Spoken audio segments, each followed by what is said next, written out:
COVID-19 was the perfect storm. It caught the EU unprepared after a decade of other crises, such as the euro crisis or the migrant crisis.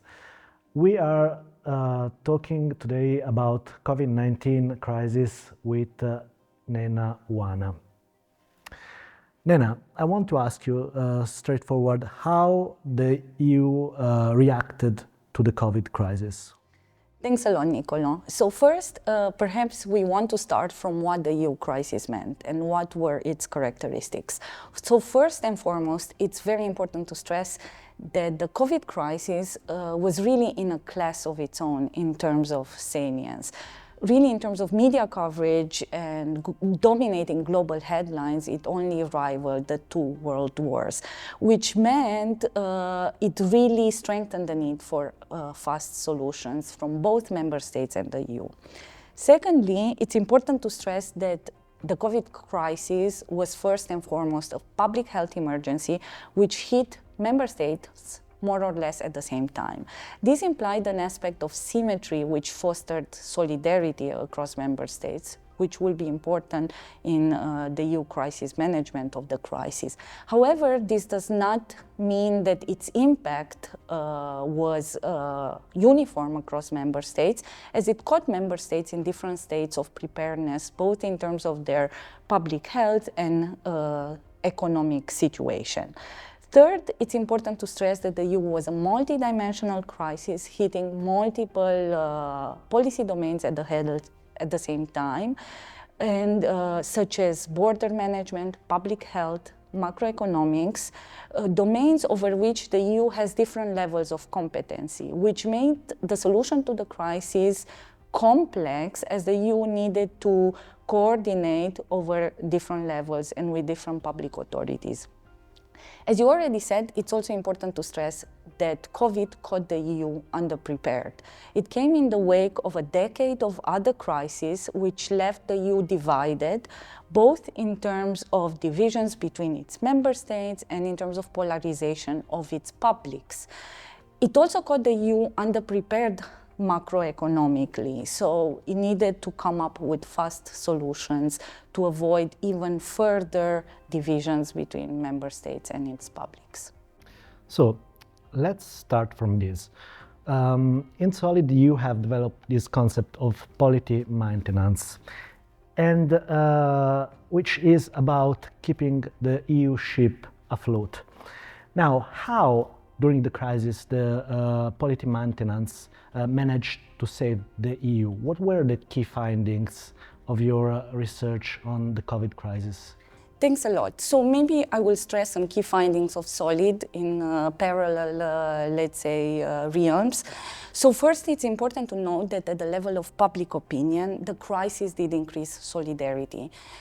Publics, perhaps because of the symmetric aspect of the crisis, publics were more in favor of risk sharing at the EU level and of transnational solidarity at the EU level.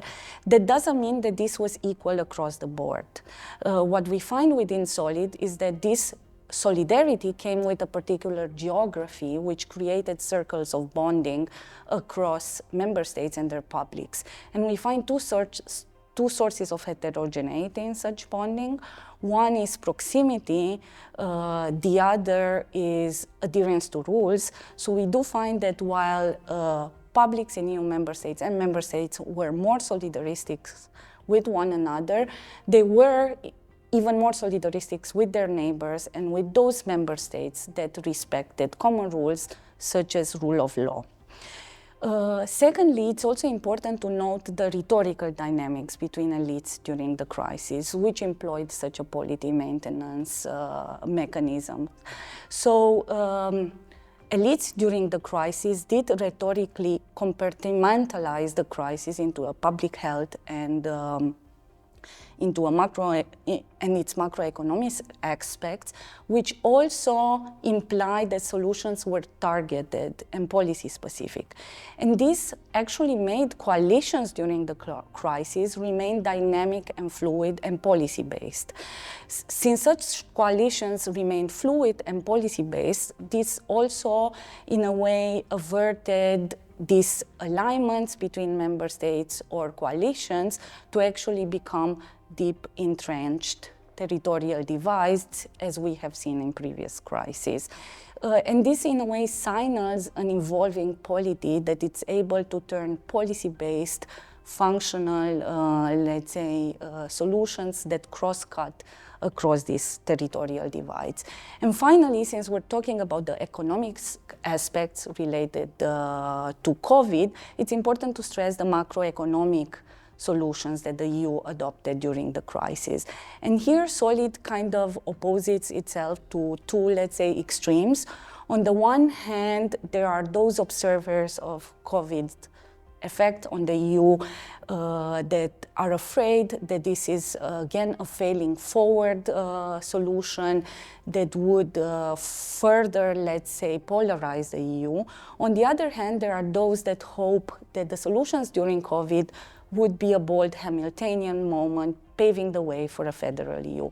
What we find and stress during SOLID is more of a middle ground approach in which the solutions adopted did not imply full centralization of powers at the EU level or a full transfer of such powers or encroachment of sovereignty, but rather what we find is that these solutions just implied new ways of coordinating, new coordination mechanisms, new ways of pooling resources that rather reinforced and reinsured the member state.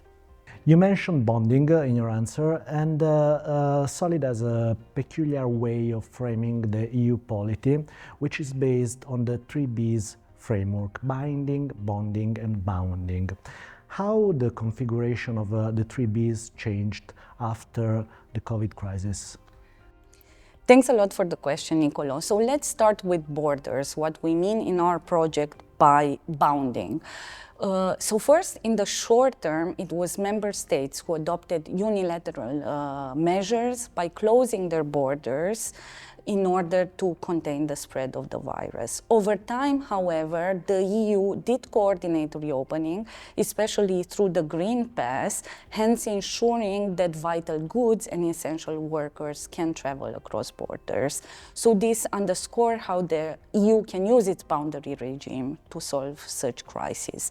In terms of binding, we see a similar dynamic in the sense that it was the member states who first stepped in to, let's say, protect against the economic fallout of the crisis, which includes a flurry of measures such as fiscal stimulus packages or bailouts for essential industries. However, such unilateral measures, particularly because member states have different capacities, risked fragmenting the single market.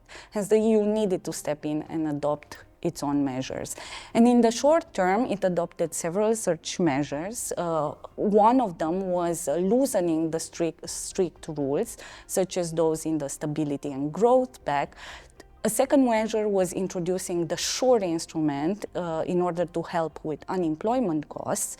A third measure that the EU adopted in the short term was adopted by the European Central Bank, which introduced the pandemic emergency purchasing program, which helped with buying sovereign bonds and helping member states manage their debts more easily.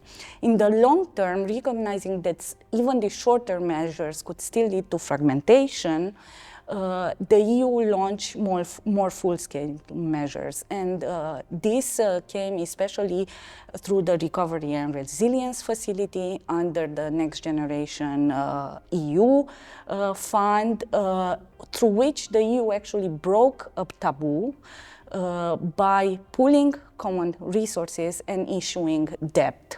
As we already talked about, while such measures are indeed breaking taboo and constitute a leap for the EU, it's hard under the heading of binding authority. It's hard to consider such measures as a full centralization or full transfers of new powers to the EU level. In this sense, it's important to stress that these measures were temporary and were placed there in order to reinsure and reinforce member states themselves rather than introduce such a transfer of sovereignty. And finally, in terms of bonding solidarity, as already stressed before, the crisis did lead to an increase of solidarity at both the demand side level and at the supply side level. At the demand side level, public opinion, we see such increase in solidarity as publics were more in favor of joint solutions at the EU level. At the elite level, and especially at the EU level, we see the RRF and the NGO as really reinforcing such solidarity within member states, which could be a blueprint for how such bonding or solidarity could take place in future crises. You mentioned the word taboo. So you have in mind some frame of reference with past crises. Now, the solid framework has developed a comparative part in which you compare the various crises that has occurred to the EU during the past decade. How the COVID crisis was different from the past crisis that involved the EU? So when comparing the COVID crisis to other crises, I think it's important to look at two aspects. So first, it's important to look at how the COVID crisis was unique on its own, but second, also we have to look at how the EU acted differently. So first, the nature of the crisis made it a unique challenge, unlike the other crises faced by the EU in the past. So we talked of the COVID crisis as a simultaneous external threat hitting all member states at the same time. We also talked about how this fostered solidarity. The EU crisis was also a multi-dimensional challenge, which meant that coalitions and solutions were policy-specific, which in a way avoided deep-seated fragmentations. And finally, it was also a crisis of exceptional salience, which raised the stakes for governments and the EU to find quick solutions to the crisis management. When looking at the EU, it's also important to look at it as a polity with an institutional memory. So the EU and its member states already at this point had experience of adopting fast measures under duress. This institutional memory also meant that the EU could learn from past crises, such as the euro area crisis, which led to deep divides between member states and their publics, and in a way try to avoid such divides. So the question is, did we come out from the COVID crisis? It might be too soon to tell. So indeed, COVID tested the EU polity, but it also reinforced its EU crisis management. So we see that at least in the short term, the crisis did underscore the EU's resilience. The solutions adopted during the crisis helped avoid fragmentation between member states and polarization between their publics in the short term. However, this does not imply that in the long term, deep-seated divisions between member states and their publics could not resurface, or the sustainability of the measures adopted, which again, we must underscore that were temporary, could not be further tested. Nevertheless, perhaps to end on an optimistic note, it's still important to argue that by breaking the taboo of pooling common resources and issuing joint debt, COVID did set a precedent, perhaps, for addressing future challenges, at least in the short term. And this is especially important in the context of current discussions regarding a common defense fund in light of the Russian invasion of Ukraine, where the measures adopted in the COVID crisis could be a potential blueprint for solutions that do not encroach on member state sovereignty or do not imply centralization, but could lead to new forms of productive coordination that reinforce and reinsure member states. The fact that COVID caught the EU underprepared macroeconomically also meant that member states actually at the beginning of the crisis had to adopt several unilateral moves. Nevertheless, the EU, as we will see, managed to avoid further fragmentation by adopting an array of short-term and long-term measures to avoid such fallout from the crisis. Okay, let's open the debate to our viewer. Do you think that the COVID crisis has strengthened the EU, Or do you think that deeper problems still remain? Please visit our website where you can find open access papers and the open access COVID book. And please visit our Blue Sky profile.